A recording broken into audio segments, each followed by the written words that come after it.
અહીંયા અંદર ભલે બેસો, અહીં બેસો બધા. કલેક્ટર સાહેબ આવે છે, થોડો ટાઈમ બેસો, વેઇટ કરો. આવે આવે આવે કલેક્ટર સાહેબ આવે છે, વાત થઈ ગઈ છે. તમે બેસો બેસો. આ સરકારી ગોડાઉન છે. નમસ્કાર, હું સંજય એજાવા. સરકારી અનાજ સગે વગે કરવાનું બહુ બધું કાવતરું ચાલે છે. ટ્રકો ને ટ્રકો આપણે પકડાય છે, બાદમી મળે છે અને એફઆઈઆર નોંધાઈ છે અને એમાંથી અનાજનું જપ્ત કરીને દંડ પણ ફટકારે છે. જે અનાજ ચોરી કરતા પકડાયેલા જે લોકો છે એની પાસેથી એમનું જે લાયસન્સ છે એ પણ કેન્સલ કરવાનું બધું પદ્ધતિ ચાલે છે. કોઈ અનાજના દુકાનોનું લાયસન્સ સસ્પેન્ડ કરે છે, કોઈનું પરમનન્ટ રદ કરવામાં આવે છે, છતાં એની લોકોને ફરી લાયસન્સ મળે છે અને દમદમતું પાછું ધંધો ચાલુ થાય છે. તો ગરીબોને મળવા પાત્ર જે અનાજ છે એ સગે વગે કરવાનું જે કાવતરું છેલ્લા કેટલાક વર્ષોથી જાગૃત નાગરિક દ્વારા એનું બાદમી આપીને એનું પકડાવવાનો પ્રયત્ન કરે છે. કારણ કે આ જે અનાજ છે એ બ્લેક બજારમાં એટલે કાળા બજારમાં જાય છે. સસ્તા અનાજ છે એટલે મોંઘા ભાવે એ લોકો વેચે છે અને નીચેથી દુકાનથી લઈને દુકાનવાળાથી લઈને ઉપર સુધી એનો હપ્તો પણ પહોંચે છે. એટલે આ કોઈ દિવસ આ બંધ થતું નથી. જ્યારે જાગૃત નાગરિકો આ પ્રમાણે જ્યારે કામ કરતા હોય ત્યારે આ જે પકડાયેલા અનાજને પીબીએમ એક્ટ હેઠળ અથવા પાસા એક્ટ હેઠળ એમને જેલમાં ધકેલવાનું પણ પ્રોવિઝન છે. છતાં આ કોઈ નક્કર કાર્યવાહી એની અંદર થતી નથી. મિત્રો, આજે જે અમુક આંકડાઓ હું તમને બતાવવા જઈ રહ્યો છું એ આરટીઆઈ હેઠળ મળેલા માહિતીઓ છે. એ માહિતી જોઈને હું ચોંકી ગયો, કારણ કે આટલા બધા ફરિયાદો, આટલા બધે જથ્થાબંધ માલનું જે જપ્ત કરતા હોય અથવા દંડ વસૂલતા હોય, છતાં આ જે પ્રકરણ છે એનું ગ્રાફ ઊંચું થાય છે અને કોઈ દિવસ એનું ગ્રાફ નીચે આવ્યું જ નથી. તો આ પ્રકરણ આજે આપણે ખુલ્લો પાડવાનું છે અને આ પ્રકરણમાં ઓલરેડી અમે કાયદાકથા માધ્યમથી ફરિયાદ પણ કરી છે મુખ્યમંત્રી સુધી.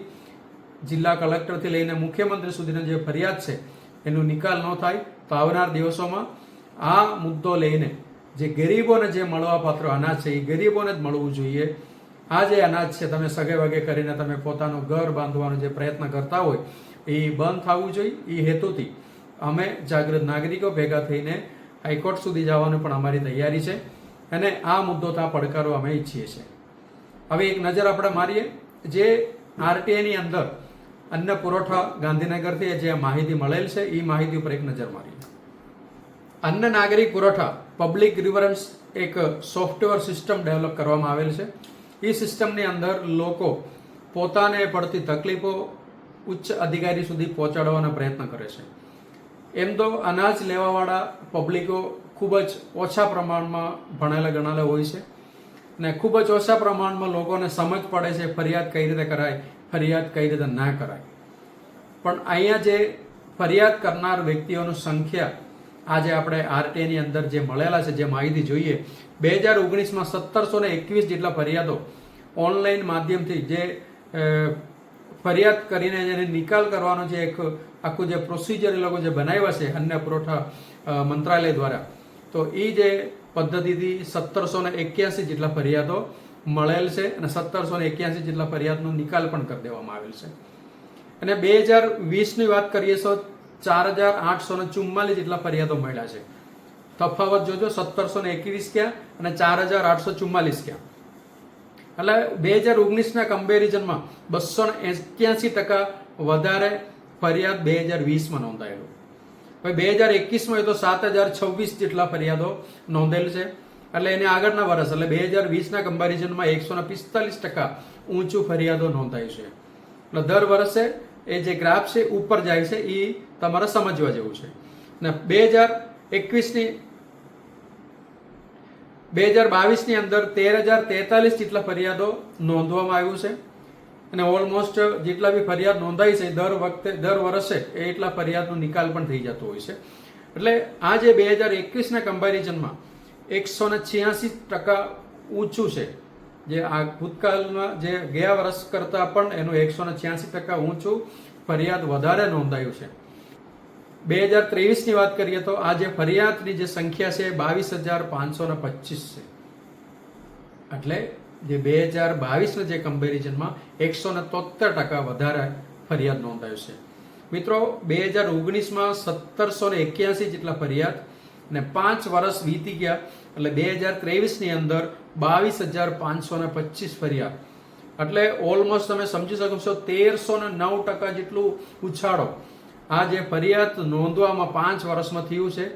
જો આવી રીતે આગળ વધતું જશે 150-200% એવરેજમાં જતા રહેશે તો હજી બીજા 5 વર્ષ જશે તો વર્ષના 50,000 કે 1 લાખ ફરિયાદે પહોંચતા વાર નહીં લાગે.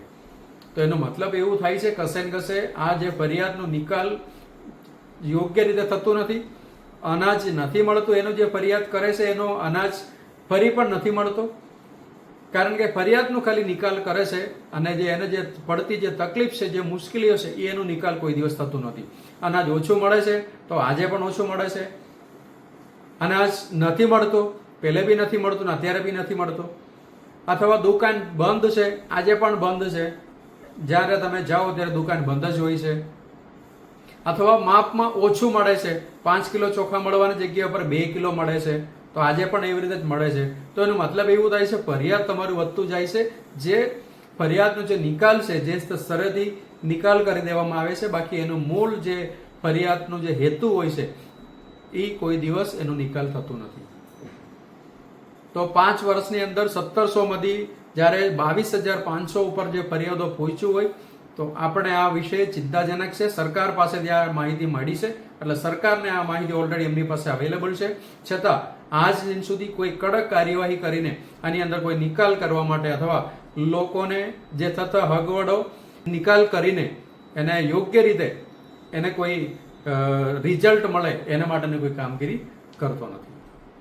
સાથે સાથે અન્ય પુરવઠા વિભાગનું જે વિજિલન્સ ડિપાર્ટમેન્ટ હોય એ લોકો એક દુકાને અથવા ગોડાઉને અથવા રસ્તા ઉપર ચાલતી જે ગાડીઓ હોય આ તમામ જગ્યાઓ પર રેડો પાડતા હોય છે.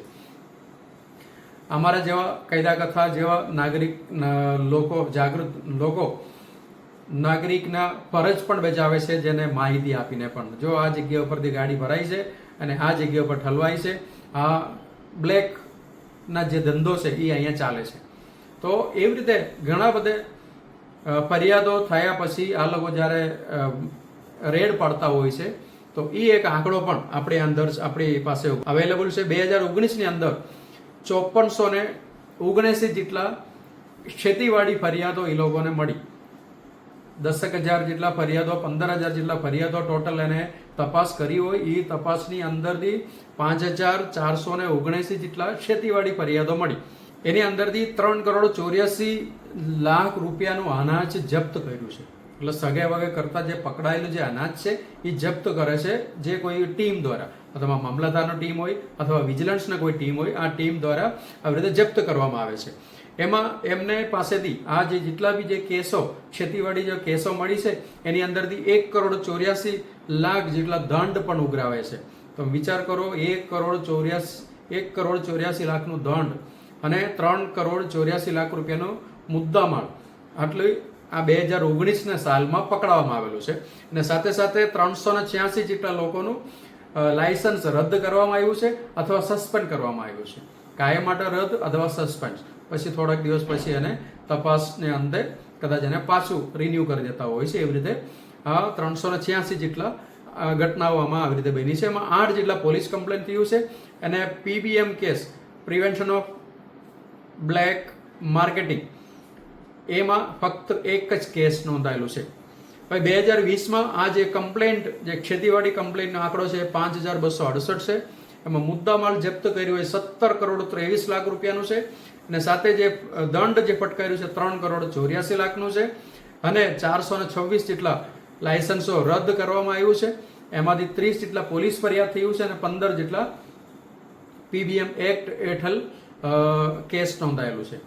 હવે આપણે 2021ની વાત કરીએ તો 4,255 જેટલા ખેતીવાડી ફરિયાદો મળી છે.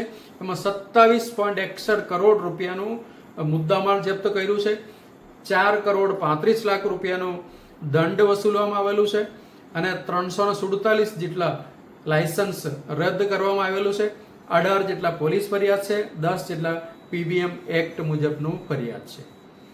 હવે 2022ની વાત કરીએ તો 4497 જેટલા ખેતીવાડી ફરિયાદો એમને મળેલ છે. જે તપાસ કરવામાં આવેલા ફરિયાદની અંદર ખેતીવાડું મળી છે. એની અંદરથી 11.95 કરોડ રૂપિયા મુદ્દામાલ જપ્ત કરવામાં આવેલું છે. 8.23 કરોડ રૂપિયાનું દંડ લગાવવામાં આવ્યું છે. 224 જેટલા લાયસન્સો રદ કરવામાં અથવા સસ્પેન્ડ કરવામાં આવ્યું છે. 18 જેટલા કેસ પોલીસ એફઆઈઆર નોંધવામાં આવેલું છે અને 20 જેટલા પીબીએમ એક્ટ હેઠળ 20 જેટલા કેસ નોંધવામાં આવ્યું છે. મિત્રો 2023ની અંદર આ જે આંકડો છે 6204 જેટલા ખેતી ફરિયાદો મળે છે અને 9.36 કરોડ રૂપિયાનો મુદ્દામાલ જપ્ત થાય છે અને 6.08 કરોડ રૂપિયાનો દંડ વસૂલવામાં આવે છે અને 248 જેટલા લાયસન્સો રદ કરવામાં આવે છે. આમ જોવા જાય તો આખા વર્ષ 5 વર્ષની અંદર 25,703 જેટલા ખેતીવાડી ફરિયાદો એને મળે છે. તો 25,000 ફરિયાદો મળે છે, એની સામે ફક્ત ને ફક્ત કમ્પ્લેન્ટ જે થઈ હોય તો 86 જેટલા કેસોમાં કમ્પ્લેન્ટ દર્જ થાય છે, એફઆઈઆર દર્જ થાય છે. એમાં 51 જેટલા પીબીએમ એક્ટ હેઠળ એનો કમ્પ્લેન્ટ નોંધ થાય છે. આ જ બહુ મોટી ખેલ છે એની અંદર, કારણ કે જ્યારે 25,000 જેટલા ખેતીવાડી ફરિયાદ મળી હોય, ખેતીવાડી એન્ક્વાયરીમાં તમને ક્ષતિ મળી હોય તો 25,000 એફઆઈઆર કેમ નથી નોંધાતા? તો મિત્રો આ જે એમાઉન્ટ જે સીઝ કર્યું છે એ પણ છેલ્લા 5 વર્ષની અંદર 70 કરોડથી પણ વધારે રૂપિયાનું મુદ્દામાલ જપ્ત કરવામાં આવ્યું છે. જે સગે વગે કરવામાં આવેલું છે અનાજ, જે ગરીબોને મળવાપાત્ર જે અનાજ છે એ પકડીને સીઝ કરવામાં આવેલું હોય, જપ્ત કરવામાં આવેલું એમાઉન્ટ છે 70 કરોડથી પણ વધારે અને 24.36 કરોડ રૂપિયાનો દંડ પણ આ દુકાન હોય અથવા ગોડાઉન આ લોકો પાસેથી ઉઘરાવવામાં આવ્યું છે. તો આ જે આંકડો છે કંઈક ને કંઈક બહુ મોટા પાયાનો આંકડો છે અને એવું નથી દરેક વખતે દરેક ગાડીવાળા પકડાય છે અથવા કાળાબજારી કરતા તમામ લોકો પકડાય છે એવું પણ નથી. 100માંથી કદાચ 2 કે 4 કે 3 પકડાતો હોય એવું અમારું માનવું છે. કારણ કે આ જે ધંધો છે, આ જે અનાજનો જે સગાવેગા કરવાનો જે ધંધો છે એ ખૂબ જ મોટા પાયે ચાલતો હોય છે. એની અંદર ઘણા બધા પોલિટિકલ પાર્ટીના આગેવાનો પણ એની અંદર સંડોવણી હોય છે અને નીચેના લેવલથી લઈને ઉપરના લેવલ સુધી આનું હપ્તો પણ જતું હોય એવું પણ બધે માર્કેટની અંદર વાતો સંભળાય છે. એટલે આખું જ આ ઘટના 70 કરોડથી પણ વધારેનો મુદ્દામાલ જપ્ત થયો હોય, 24 કરોડથી પણ વધારે રકમનું દંડ ભરાનું હોય અને 25,000થી પણ વધારે તમને ખેતીવાડી ફરિયાદો તમને મળી હોય, છતાં આપણે ત્યાં 1631 જેટલા લાયસન્સ રદ કરી અને અથવા કાયમ માટે રદ કરે અથવા સસ્પેન્ડ કરે છે અને પછી એની લોકોને પછી આપી પણ દેવામાં આવે છે અને 86 જેટલા ફરિયાદ એફઆઈઆર નોંધાઈ છે. મિત્રો આ વસ્તુ ચોંકાવનારી છે. આમાંથી તમને પણ ખબર પડે છે આ આંકડા જોતા કે સરકારને ખરેખર જે એક્શન લેવા જોઈએ એ એક્શન લેતા નથી અને ક્યાંક ને કંઈક આ બ્લેક માર્કેટ કરતા લોકોની સાથે અત્યારે સિસ્ટમ કામ કરી રહ્યા છે એવું દેખાય છે. જેના પરિણામે જે ભારતના 80 કરોડથી પણ વધારે જે ગરીબ લોકો છે, જે અનાજ મુફ્તમાં અત્યારે હાલમાં જે અનાજ આપણા જે એ લોકોને મળી રહ્યા છે એને નામે બહુ મોટા પાયે ધંધો ચાલી રહ્યા છે. 2 નંબરના ધંધો ચાલી રહ્યા છે, ભ્રષ્ટાચાર ચાલી રહ્યા છે. એમાં નાનામાં નાના અધિકારીથી લઈને ઉપર મિનિસ્ટ્રી લેવલ સુધી એની અંદર સંડોવણી છે એવું પણ એની અંદર આક્ષેપ છે. મિત્રો આ વિડીયો વધુમાં વધુ શેર કરજો, કારણ કે અમે આ વિડીયોના માધ્યમથી અને અમારા જે ફરિયાદના માધ્યમથી આ તમામ બાબતો મિનિસ્ટ્રી લેવલ સુધી પહોંચાડવાનો પ્રયત્ન કરીએ છીએ. આની અંદર કોઈ ચોક્કસપણે પરિણામ આવશે એવું અમારું અપેક્ષા છે. જય હિન્દ, વંદે માતરમ.